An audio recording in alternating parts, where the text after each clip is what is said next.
conseil que je donne à tout le monde, et en particulier aux jeunes, c'est il faut pas attendre d'avoir 50 ans pour s'en préoccuper. C'est trop tard à cet âge-là.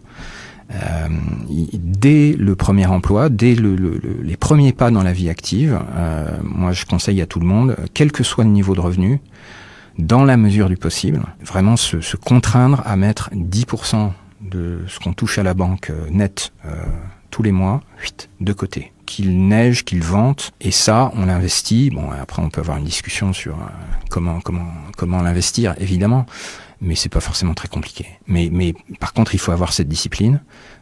Puis en plus, ça a une vertu, quand on fait ça très régulièrement, c'est que ça lisse ce qu'on appelle les points d'entrée sur les marchés, et du coup, même si on a investi à un moment où les marchés financiers étaient un peu euphoriques, et que ça rebaisse ensuite, c'est pas bien grave, parce que sur 40 ans, tout ça se sera lissé, quoi.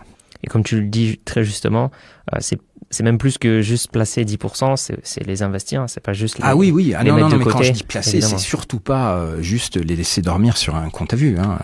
Ça c'est un peu le drame de l'épargne française. Là aussi, c'est paradoxal. C'est-à-dire, on a un pays qui est très riche en épargne financière.